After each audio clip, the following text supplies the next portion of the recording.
Thiruvananthapuram ചെങ്കോട്ടുകോണത്ത് school വളപ്പിൽ വൻ തീപിടുത്തം. തുണ്ടത്തിൽ ട്രിവാൻഡ്രം സ്കോട്ടിഷ് സ്കൂൾ വളപ്പിൽ നിർത്തിയിട്ടിരുന്ന ബസ്സുകൾക്കാണ് തീപിടിച്ചത്. 3 ബസ്സുകൾ പൂർണ്ണമായും, 1 ബസ് ഭാഗികമായും കത്തിയമർന്നു.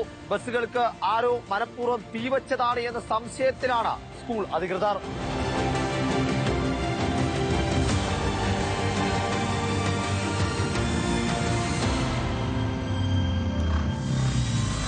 പുലർച്ചെ 2:45 സംഭവം. സ്കൂൾ വളപ്പിൽ എന്തോ നിന്ന് കത്തുന്നത് ആദ്യം കണ്ടത് അയൽവാസികളായിരുന്നു.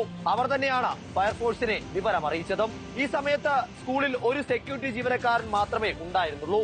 അദ്ദേഹം ഈ സംഭവത്തെക്കുറിച്ച് വിശദീകരിക്കുന്നത് ഇങ്ങനെ: 2:45 അപ്പോൾ ഈ സൗണ്ട് കേട്ടിട്ട് ഞാൻ ഉണരുന്നത്. അപ്പോഴത്തേക്ക് ഈ വണ്ടിയുടെ ഫ്രണ്ട്, ട്രാവലറിന്റെ ഫ്രണ്ടും മറ്റേ വണ്ടിയുടെ ആ സൈഡും കത്തി തുടങ്ങി. 4 വാഹനം ഞാൻ നിർത്തിയിട്ടിരുന്നു. ആ ട്രാവലർ ഓട്ടിച്ച് വന്ന് ഇതിൽ ഇടിച്ചു നിർത്തിയിരിക്കുകയാണ്.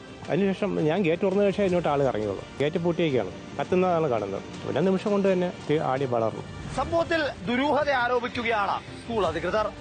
ബസ്സുകൾ സ്വയം കത്താൻ ഒരു സാധ്യതയുമില്ല എന്നും ആരോ മനഃപൂർവ്വം തീവച്ച് നശിപ്പിച്ചതാകാമെന്നും മാനേജ്മെന്റ് ആരോപിക്കുന്നു. 10 മീറ്ററോളം വണ്ടി മൂവ് ചെയ്തിട്ടാണ് ഇതിൽ കൊണ്ട് ഇടിച്ചിട്ടാണ് ആരോ ഇത് തീയിട്ടു മനഃപൂർവ്വം. അതിന്റെ കൂടെ തന്നെ വേറെ 2 വണ്ടി ഉണ്ടായിരുന്നു. അത് ഡ്രൈവർമാർ ഫയർ അണച്ചപ്പോഴത്തേക്ക് മാറ്റിയതായിരുന്നു. ചെറിയ ചെറിയ ഇഷ്യൂസുകളുണ്ട്. പക്ഷെ നമുക്ക് ആരെയും പർപ്പസ്ലി പറയാൻ പറ്റില്ല. പക്ഷെ ഇതാരോ പർപ്പസ്ലി അറിയാവുന്ന ഒരു വ്യക്തി തന്നെയാണ് ഇത് ചെയ്തതെന്ന് മാത്രമേ എനിക്ക് പറയാനുള്ളൂ. കഴക്കൂട്ടം, ചാക്ക സ്റ്റേഷനുകളിൽ നിന്നുള്ള ഫയർഫോഴ്സ് യൂണിറ്റുകൾ എത്തിയാണ് തീ നിയന്ത്രണ വിധേയമാക്കിയത്.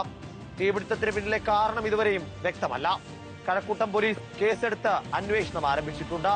ഇതിന്റെ പശ്ചാത്തലത്തിൽ CCTV ദൃശ്യങ്ങൾ കേന്ദ്രീകരിച്ച് അന്വേഷണം പുരോഗമിക്കുന്നു. വീഡിയോ ജേർണലിസ്റ്റ് ജിനീഷ് ജോസിനൊപ്പം റിപ്പോർട്ടർ ഗോപാൽ ശീലാസനൽ, ഇൻ റിപ്പോർട്ടർ, തിരുവനന്തപുരം.